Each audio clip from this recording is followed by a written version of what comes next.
پەرلەمانی کوردستان کە شوێنی پەسەندکردنی پرۆژە یاساکان و دەرکردنی بڕیارەکانە. فراکسیۆنی یەکێتی نیشتیمانی کوردستان بە گرنگی دەزانێت هەر پرۆژە یاسایەک ڕەهەندی نیشتیمانی هەبێت پێویستە تەواوی لایەنەکان بەشدار بن و تێبینی و ڕاوسرنجەکانیشیان وەربگیرێت، چونکە پاش دەرکردنی هەر بڕیارێک بەبێ کۆدەنجی فراکسیۆنەکان بە ناتەواوی دەچێتە بواری جێبەجێکردن.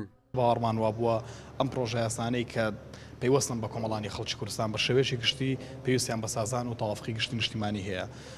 لە ماوەی پێشوشدا لە هەمبەر کاراکردنەوەی دامەزراوەی سەرۆکایەتی هەرێمی کوردستان ئەمەمان بە وازەحی بەلانەکان گەیاند و بە فەرمی لە ڕێی خۆمان لە میدیاکان گەیاند و بە کۆمەڵانی خەڵکی کوردستان کاتێک کە سەرۆکایەتی هەرێم پەیوەستە بە کۆی کۆمەڵانی خەڵکی کوردستان و پرۆسەیەشی سیاسی گرنگە و ڕەهەندی نیشتیمانی یاسایی و سیاسی هەیە پێویستی بە سازان و تەوافقی نیشتیمانی هەیە لەلایەن هەموو لایەنەکاندا.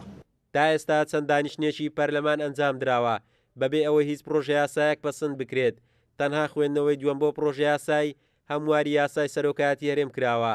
فراکسیۆنی پارتی دیموکراتی کوردستان داوا دەکات هەموو فراکسیۆنەکان ڕۆڵیان هەبێت لە دەرکردنی بڕیارەکانی پەرلەمان تا بتوانرێت لە جێبەجێکردنیدا خزمەت بە هەمووان بگەێنێت.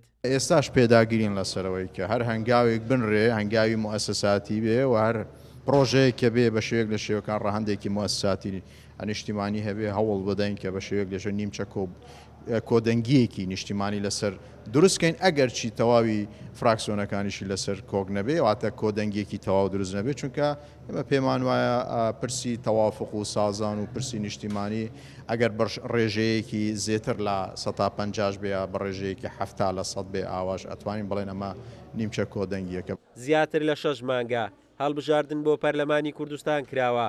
ڕێک نەکەوتنی نێوان لایەنەکانیش کاریگەری لەسەر دانیشتنەکانی پەرلەمانی کوردستان کردووە. چاوەڕوانیش دەکرێت پاش ئەو ڕێکەوتنانەی لە نێوان هێز و لایەنەکان دەگاتە خۆناغی کۆتایی پەرلەمانی کوردستانیش بە ئەرک و ڕۆڵی خۆی هەڵبستێت. قارەمان جەوهەر، کورسات نیوز، هەولێر.